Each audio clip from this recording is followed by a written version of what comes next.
So picking up with 9b. So for 9b, they want us to find the normal mode frequencies.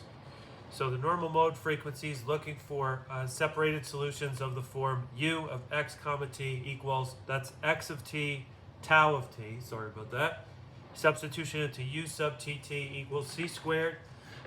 U sub xx gives x of x, tau double dot of t equals c squared x double prime of x, tau of t.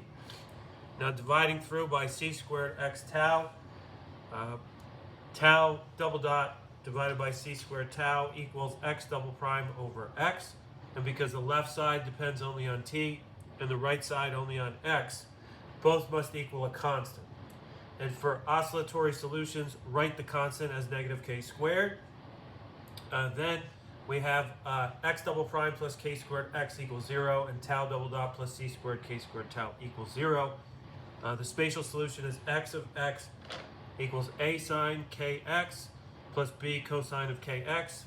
The fixed end condition x of 0 equals 0 gives b equals 0.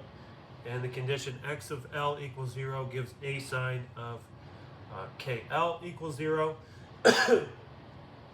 Sorry, for a non-trivial mode A does not equal 0.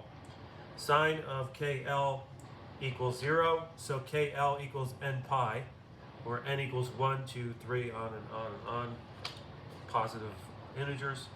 And therefore, k sub n equals n pi over L. And the corresponding angular frequencies are omega sub n equals ck sub n. So omega sub n equals n pi over L times the square root of tau over rho, where n equals 1, 2, 3, and on and on. Ordinary frequencies are f sub n equals omega sub n over 2 pi equals n over 2L times the quantity t over rho. And the normal mode shapes are x sub n of x equals sine of n pi x over L. And a general real solution can be written as u of x comma t equals a sum from n equals 1 to infinity for this bracket a sub n cosine of omega sub nt plus b sub n sine of omega sub nt, close bracket sine of n pi x divided by L.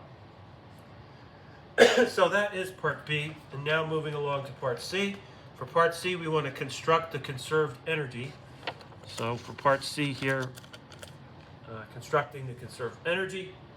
So conserved energy, the energy density is the sum of the kinetic and elastic potential energy densities. That equals 1/2 rho u sub t squared plus 1/2 t u sub x squared.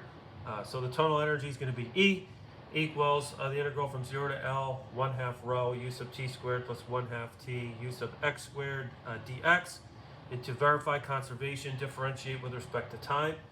So dE dt equals the integral from 0 to L rho u sub t tt plus t u sub x xt dx.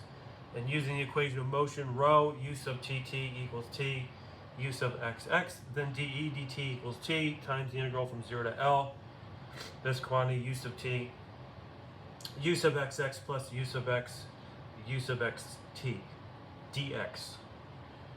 However, here u sub t, u sub xx plus u sub x, u sub xt equals the partial with respect to x for u sub t, u sub x. So dE dt equals t times this u sub t, u sub x evaluated from 0 to L.